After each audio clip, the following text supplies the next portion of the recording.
বন্ধুরা এখানে তিল নিয়েছি, তিলটা পেস্ট করে নিতে হবে।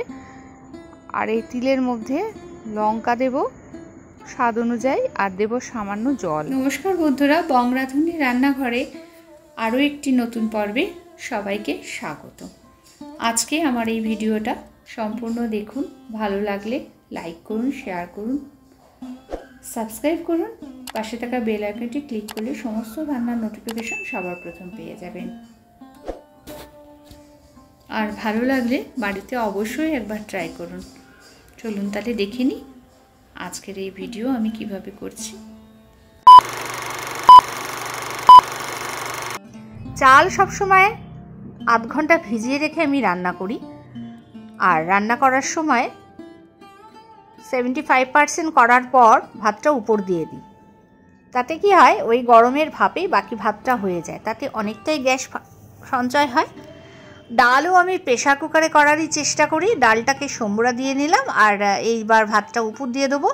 সম্বুরা দিয়েছি, ডালটাকে সর্ষে আর শুকনো লঙ্কা দিয়েছি, আর তার মধ্যে পেঁপে সেদ্ধ দিয়ে দিয়েছি, আর দিয়েছি ধনেপাতা, টমেটো, আর নুন হলুদ মিষ্টি দিয়ে বেগুন আর পটলগুলো ভেজে নিলাম। আজকের ভিডিওগুলো খুব সুস্বাদু, বেশিরভাগ মানুষেরই প্রিয়।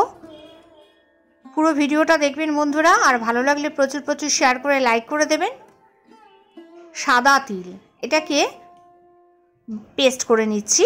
কাঁচা লঙ্কার মধ্যে যেগুলো শুকিয়ে শুকিয়ে গেছিলো, লাল হয়ে পেকে গেছিলো, সেই লঙ্কাগুলো নিয়েছি। আমি শুকনো লঙ্কা বেশি ব্যবহার করি না বন্ধুরা, পেটের পক্ষে ভালো না। তিল বাটাটা দিয়ে দিলাম, আর কাশ্মীরি লঙ্কার গুঁড়ো, হলুদ আর মিষ্টি দিয়ে নামিয়ে ফেললাম। তিল পটল রেডি। গিমা শাক বন্ধুরা ভীষণই তেতো হয় খেতে, অনেকেই খেতে চায় না। আগের দিনকে আপনাদের সঙ্গে শেয়ার করেছিলাম গিমা শাকের সঙ্গে বেগুন ভাজা দিয়ে খেলে ভালো লাগে বলে। সংক্রান্তির নিয়ম গিমা শাক খাওয়ার, তাই গিমা বেগুন করেছিলাম। আজকে গিমা বেগুন করব না, আজকে করব গিমা শাকের বড়া, গিমা পাতার বড়া যাকে বলে। চালের গুঁড়ো, বেসন, নুন, মিষ্টি, আমচুর পাউডার, লঙ্কার গুঁড়ো, হলুদের গুঁড়ো দিয়ে ভালো করে গুলে নিয়ে তার সাথে গিমা পাতাগুলো নিয়েছি, খালি কচি কচি গিমা পাতাগুলো। অল্প একটু কড়াইয়ের মধ্যে তেল দিয়েছি, তেলটা ছড়িয়ে নিয়েছি, আর ধার দিয়ে তেলটা মধ্যিখানে রয়েছে, আর ধার দিয়ে বড়াগুলো দিয়ে দিলাম। তেলটাকেও ছড়িয়ে নেবো, আবারও কড়াটা একটু ধরে ঘুরিয়ে নিলেই তেলটা চলে যাচ্ছে বড়ার মধ্যে, কিন্তু তেলটা বেশি টানবে না। ধার দিয়ে দিলাম গিমা বড়া, পটল ভাজা, বেগুন ভাজা, মটর ডাল, ধনেপাতা, টমেটো দিয়ে, আর তিল বাটা দিয়ে পটল আছে, এঁচোড়ের তরকারি। রেসিপিগুলো ভালো লাগলে প্রচুর প্রচুর শেয়ার করে লাইক করে দেবেন। নতুন বন্ধুরা সাবস্ক্রাইব করে পাশে থাকা বেল আইকনটি অল ক্লিক করে দেবেন। প্রত্যেক দিন নতুন নতুন নোটিফিকেশন পৌঁছে যাবে সবার প্রথম।